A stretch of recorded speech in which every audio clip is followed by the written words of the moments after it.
Hello friends, welcome to my channel.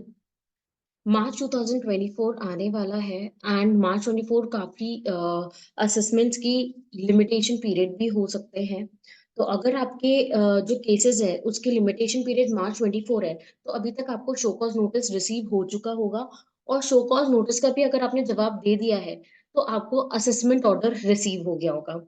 अब assessment order के साथ साथ आपको एक कंप्यूटेशन शीट मिलती है एंड डिमांड नोटिस होती है। इन तीनों चीजों को आपको ध्यान से स्टडी करना है, क्योंकि कोई भी असेसमेंट क्लोज होता है तो क्लोजर ऑर्डर ही असेसमेंट ऑर्डर है। उसके साथ कंप्यूटेशन शीट एंड डिमांड, ये तीन डॉक्यूमेंट्स आपके पास पहुंच चुके होंगे। अभी असेसमेंट यूनिट ही चीजें देख रहा है। असेसमेंट यूनिट मतलब कि कोई भी ऑफिसर हो सकता है कहीं से भी, जो आपके जो डॉक्यूमेंट्स हैं या असेसमेंट है वो हैंडल कर रहा हो। तो सबसे इंपॉर्टेंट बात है असेसमेंट ऑर्डर को पूरा पढ़ना ध्यान से, एंड देन उसको कंपेयर करना कंप्यूटेशन शीट से कि कंप्यूटेशन शीट जो बनी है वो सही बनी है कि नहीं, क्योंकि काफी गलतियां हो रही हैं इसमें भी। अब गलती से अगर आपको ऐसा असेसमेंट ऑर्डर रिसीव हुआ है या कंप्यूटेशन शीट रिसीव हुई है जिसमें गलती है, पहले तो क्या है, फिजिकल होते थे असेसमेंट, तो आप 154 के तहत रेक्टिफिकेशन लगा के ऑर्डर को करेक्ट करवा सकते थे। जो मिस्टेक एपरेंट फ्रॉम रिकॉर्ड है, मतलब अगर आपकी मिस्टेक ऐसी है जो कि एपरेंट फ्रॉम रिकॉर्ड है, गलती से हो गई है लर्नेड असेसिंग ऑफिसर से, तो फिर आपको 150 के तहत आप ऑर्डर को रेक्टिफाई करवा सकते हैं। यही चीज अब ऑनलाइन हो चुकी है, तो ऑनलाइन आप कैसे कर सकते हैं ये हम इस वीडियो में देखेंगे। बट सबसे पहले असेसमेंट ऑर्डर पढ़ना, कंप्यूटेशन शीट को कैसे समझना, ये देखेंगे। तो एक ये असेसमेंट ऑर्डर है जिसमें सबसे पहले फैक्ट ऑफ द केस है, फिर उसके बाद डिटेल ऑफ अपॉर्चुनिटी गिवन है, कब कब डिटेल कैसे कैसे रिस्पॉन्स सबमिट किया, फिर cases way variation is not propose, description का इशू, फिर एक छोटा सा डिस्क्रिप्शन होता है कि हमने क्या मांगा था, एसएससी ने क्या दिया है, कब कब दिया है, ये सारी चीजें होती है। ये आप अपने केस में आप देख सकते हो, इसमें रेलेवेंट नहीं है। फिर उसके बाद reason for inference drawn that no variation is required on this issue. कुछ इशू है जिसमें वेरिएशन भी हो सकते हैं या वेरिएशन नहीं भी हो सकता है, बट आपको ध्यान से पढ़ना जरूरी है। पर ये लाइन हमेशा कहीं ना कहीं होगी या इसके अपोजिट हो सकती है। On perusal of submission filed by SSC and ITR filed by the SSC, no addition required to be made and accepted the returned income. इस लाइन का मतलब होता है कि कोई भी एडिशन नहीं हो रहा है, जो return income, income tax return में जो आपने इनकम डिस्क्लोज करी है वो एक्सेप्ट की जा रही है। अगर कोई एडिशन होगा तो यहाँ पर एडिशन का अमाउंट लिखा होगा कि इतना हम एडिशन कर रहे हैं, और उसके बाद एक छोटा सा फाइनल कंप्यूटेशन होता है income as per return of income file under section 139(1), जो आपने रिटर्न फाइल की उसमें इनकम कितनी है, और 143(1) जो असेसमेंट हुआ है उसमें कितनी कंप्यूट की है। ये दोनों अगर सेम है दैट मीन्स कोई भी एडिशन नहीं हुआ है, बट अगर ये अलग है तो एडिशन हुआ होगा, तो उसके हिसाब से आपकी टैक्स लाइबिलिटी डिमांड भी है।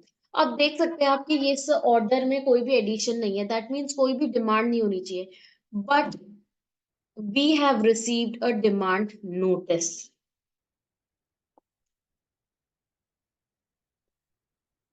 Demand notice of 18,32,282। अब ये क्यों है, इसके लिए आपको कंप्यूटेशन शीट पे जाना है। कंप्यूटेशन शीट में जो अदर सोर्सेस की है वो 54,51,000 की इनकम बताई है, जबकि जब आप देखेंगे इनका जो रिटर्न फाइल्ड है,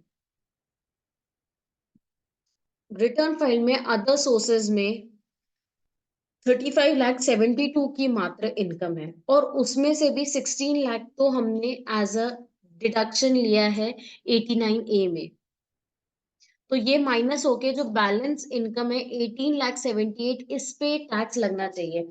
बट कंप्यूटेशन शीट बनाते टाइम क्या हुआ है, ये जो टैक्सेबल इनकम है 18,78,774, जो कि मोर स्पेसिफिकली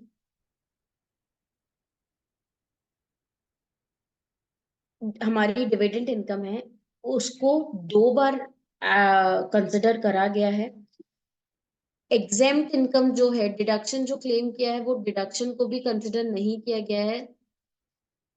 एग्जैक्ट इनकम है 1685,738 प्लस हमारी जो नॉर्मल सेविंग इंटरेस्ट की इनकम है 54,51,359।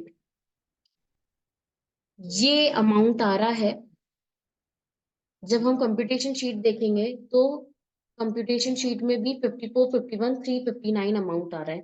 दैट मीन्स कि जो हमारी dividend income, taxable dividend income है, उसको 2 बार कंसिडर कर लिया है गलती से, और एग्जेम्प्ट इनकम को भी कर लिया है। अब ये जो डिविडेंड इनकम है, ये फॉरेन डिविडेंड था, तो इसलिए ये स्पेशल रेट से चार्ज होगा, इनने यहाँ पर माइनस कर दिया, बट एक ही बार माइनस किया है।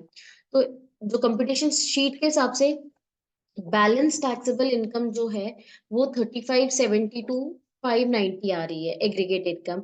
इसी पे इनने टैक्स लगा दिया है, सरचार्ज लगा दिया है, सब कुछ लगा लगू के उनने एक 18 लाख का डिमांड निकाल दिया, 18,25,000 का। एंड उसमें से उनने प्रीपेड टैक्सेस भी कंसिडर नहीं किए, ना टीडीएस कंसिडर किया है, ना एडवांस टैक्स कंसिडर किया है, ना सेल्फ असेसमेंट टैक्स। तो कंप्यूटेशन शीट में मिस्टेक है, जिसके वजह से डिमांड नोटिस आया है। अदरवाइज इस केस में कोई एडिशन नहीं हुआ है, तो कोई भी डिमांड नहीं आना चाहिए।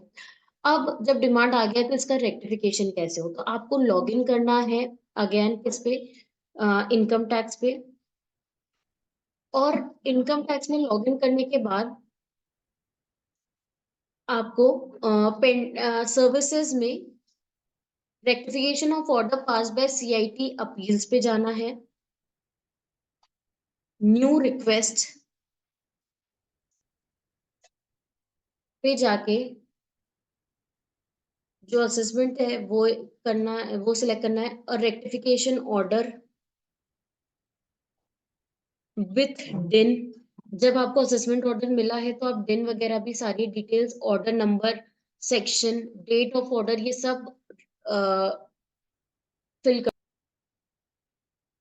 कंटिन्यू करने के बाद आपको वो कुछ डिटेल्स मतलब एक्सप्लेन करना है कि क्या मिस्टेक हुई है, क्या करेक्शन आप कर रहे हैं, वो आप 4,000 लेटर्स में बता सकते हैं, और ऑर्डर कॉपी अटैच करना है। और कोई डॉक्यूमेंट आप सबमिट कर रहे हो तो आप डॉक्यूमेंट सबमिट कर सकते हैं।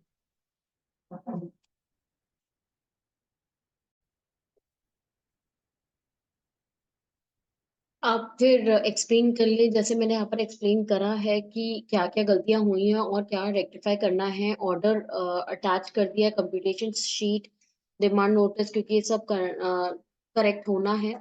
तो आपको अपना मिस्टेक एक्सप्लेन करना है, अटैचमेंट्स लगाने हैं,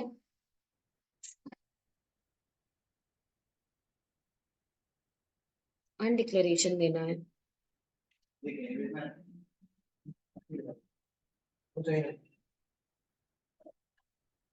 और ऐसे आप एक ऑर्डर का रेक्टिफिकेशन फाइल कर सकते हैं। अभी तक मैंने आपको रिटर्न्स को, जो रिटर्न्स के अगेंस्ट में इंटीमेशन का रेक्टिफिकेशन फाइल करते हैं वो बताया था। अब आप ऑर्डर को कैसे समझ सकते हैं, क्या कैसे चेक कर सकते हैं, ये सारी चीजें इस वीडियो से समझ गए होंगे। कोई डाउट है तो आप मुझे कमेंट सेक्शन में बता सकते हैं, मैं उसको सॉल्व करने की पूरी कोशिश करूंगी। Thank you.